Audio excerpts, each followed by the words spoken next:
Basit dengan NIM 240209552007 dari kelas PTK 2004. Hari ini kita akan membahas materi mulai dari sejarah komputer, hardware, software, jaringan, hingga server. Yang pertama, sejarah komputer. Komputer adalah alat elektronika yang berkembang dari kebutuhan manusia untuk menghitung, mengolah, dan menyimpan data.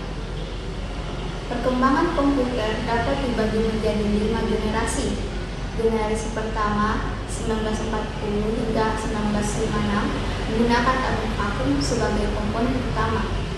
Komputer seperti ENIAC dan UNIVAC sangat besar dan boros energi. Generasi kedua 1956 hingga 1963 transistor menggantikan tabung vakum, membuat komputer lebih kecil, lebih cepat, dan lebih efisien.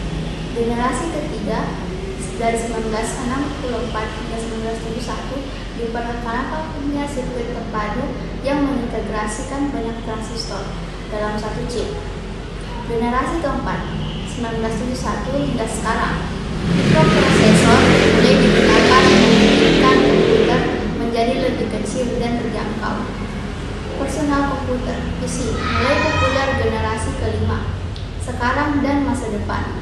Fokus pada kecerdasan buatan AI, komputasi kuantum, dan teknologi berbasis jaringan yang lebih maju. Selanjutnya yang kedua, hardware. Hardware adalah komponen fisik komputer yang mendukung fungsi sistem. Hardware dibagi menjadi beberapa jenis. Input device, perangkat untuk memasukkan data seperti keyboard, mouse, scanner. Selanjutnya output device, perangkat untuk menampilkan data seperti monitor, printer, speaker, storage. Selanjutnya device, tempat penyimpanan data seperti hard drive, SSD, flash drive. Selanjutnya processing unit, processing atau CPU yang menjalankan instruksi, dan GPU untuk memproses grafis. Peripheral device, perangkat tambahan seperti webcam atau joystick. Selanjutnya yang ketiga, software, aplikasi dan sistem operasi. Sistem operasi, software utama yang mengolah hardware dan software lain. Contohnya seperti Windows, macOS, Linux, Android. Fungsinya meliputi pengelolaan file, memori, dan perangkat keras. Aplikasi software untuk kebutuhan spesifik pengguna seperti Microsoft Word, Photoshop, atau game. Terdiri dari aplikasi desktop, mobile, dan berbasis web. Driver, perangkat lunak yang menghubungkan sistem operasi dengan perangkat keras tertentu. Keempat, jaringan, perangkat jaringan dan jaringan dasar. Perangkat jaringan, router, menghubungkan jaringan lokal ke internet. Switch, menghubungkan perangkat dalam jaringan lokal. Modem, mengubah sinyal dari penyedia layanan internet menjadi format digital. Access point, memberikan koneksi jaringan nirkabel atau Wi-Fi. Firewall, melindungi jaringan dari akses tidak sah. Konsep dasar jaringan, local area network atau LAN, jaringan lokal yang mencakup area kecil seperti kantor, rumah. Selanjutnya, WAN, Wide Area Network, menghubungkan beberapa jaringan LAN melalui jarak jauh seperti internet. IP address, alamat unik perangkat di jaringan. Protokol, aturan untuk komunikasi antar perangkat seperti TCP atau IP. Yang kelima, server. Server adalah komputer atau sistem yang menyediakan layanan untuk perangkat lain dalam jaringan. Jenis server yang pertama, web server, menyediakan layanan untuk situs web. Database server, mengolah dan menyediakan akses ke data.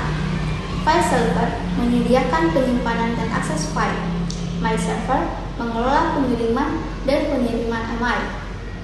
Application server, menyediakan platform untuk menjalankan aplikasi tertentu. Server biasanya memiliki spesifikasi yang lebih tinggi dibandingkan komputer biasa, dengan fokus pada kecepatan, kapasitas, penyimpanan, dan keandalan dalam menangani banyak permintaan secara bersamaan. Sebagai penutup, pembahasan tentang sejarah komputer, hardware, software, jaringan, dan server memberikan gambaran yang jelas tentang evolusi teknologi dan perannya dalam kehidupan modern. Dari komputer generasi pertama hingga perkembangan kesadaran buatan dan komputasi kuantum di masa depan. Kita melihat bagaimana teknologi terus berinovasi untuk memenuhi kebutuhan manusia. Hardware dan software menjadi dua elemen utama yang saling mendukung dalam sistem komputer. Sedangkan jaringan dan perangkat server membuka jalan bagi era digital yang terhubung secara global. Dengan pemahaman mendalam tentang konsep-konsep ini, kita tidak hanya dapat memanfaatkan teknologi dengan lebih optimal, tetapi juga menjadi bagian dari perkembangan teknologi yang lebih maju di masa depan. Demikian materi yang dapat saya sampaikan. Semoga materi ini dapat menambah wawasan serta mendorong eksplorasi lebih lanjut di bidang teknologi informasi. Terima kasih.